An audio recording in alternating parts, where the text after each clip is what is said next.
Good afternoon. We are going to explore the average rate versus the instantaneous rate using the derivative, right?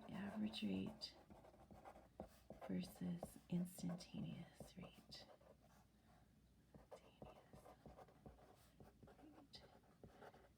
So, in the olden days, I could guarantee you a question on the AP exam that you would see something like this. Something to do with average versus instantaneous. I can almost guarantee you're going to see it in this new online version, but I won't commit myself because I'm not sure. Okay, so let's say we've got a function. Okay, and they say, I want to find the average rate between 2 points, let's say 1 and 10, okay?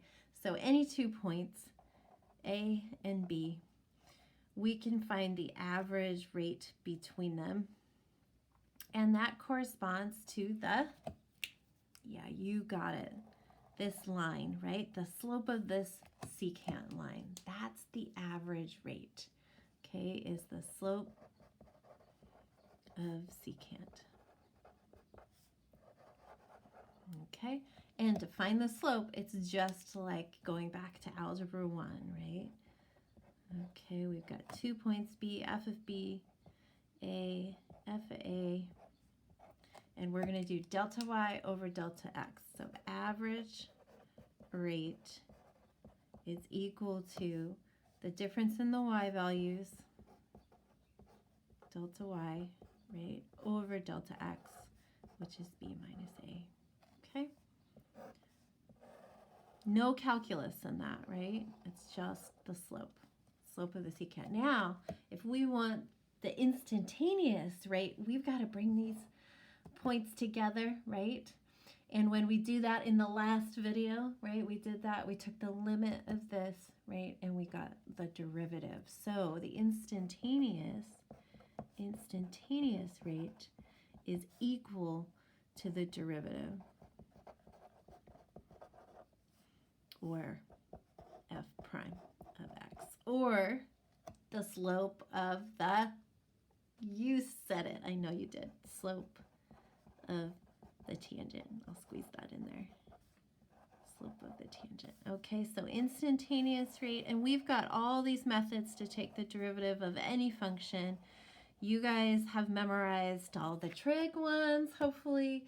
You've memorized the product rule, the quotient rule, the chain rule, right? You know how to do this stuff. So if they ask for the instantaneous rate of change and they give you the function, you say, I take the derivative, and I know that. Okay, how do they combine these concepts? And they do this all the time. They use that theorem. You guys remember it? I know you do. MVT, right? That's my favorite, actually, mean value theorem. All right, so let's review the mean value theorem. It is if function is differentiable, which implies continuity. Yeah. Differentiable, then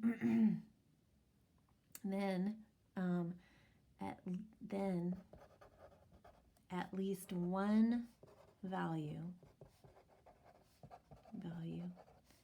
C such that this is true. The derivative at C equals that slope of the secant. That derivative equals the average, right? So at least one time on the interval, okay?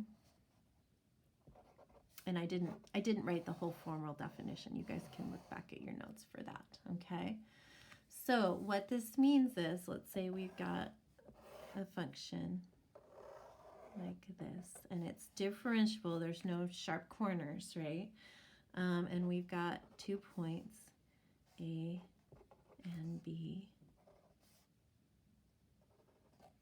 Then we can say there's some value up here where if we took the derivative, right here, they'd be parallel, right? This derivative, f prime of c, would be equal to the slope of that secant line. So the slope of the tangent is equal to the slope of the secant. Okay, and how do they test us on this? They do it all the time, right? So let me show you some examples from old AP tests. So I'm gonna just go ahead and pull one of these up, and you'll see, typically you'll see it here, right? They'll see it in a table. So how do they do this? So let's move this up here, and we'll use our formula. Right, you guys can see that there. Okay, and they say estimate. That's the key word, estimate. So because we don't have t of x, we cannot take the derivative.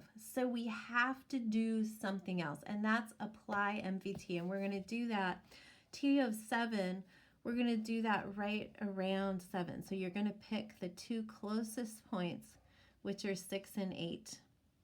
And we're going to estimate. So we're going to say t prime of 7 is approximately equal to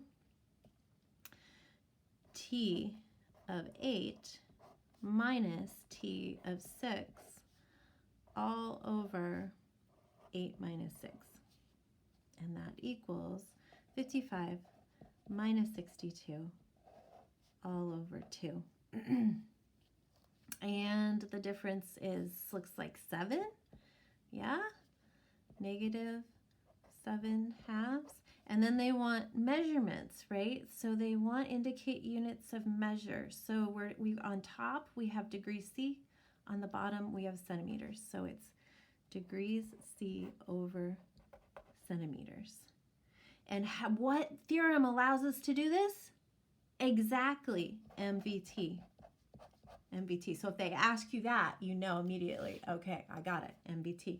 Let's do another quick one, because this one's kind of interesting. Now they're showing it to us in a graph. Sorry, I bumped the camera there. I like this one here because it's different. Now they're showing us MVT in the graph, and they say for part B, for each of v prime of 4, find the value or explain why it doesn't exist. So this is the graph of v. So v prime of 4 would be the slope. We don't know what the function is, right? It's a series of lines, right? So at v prime of 4, does that exist? Could we apply MVT? Could we find the derivative? No, right? Why? Yeah, we've got a corner. It's not differentiable.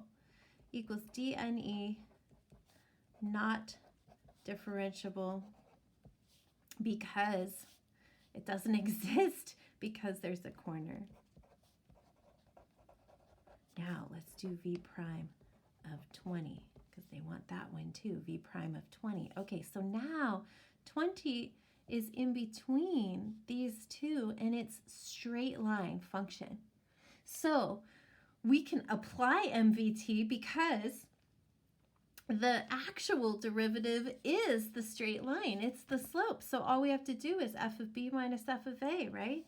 So f of b, so v of 24 minus v of 20, no, not v of 20, v of 24 minus v of 16. Sorry about that.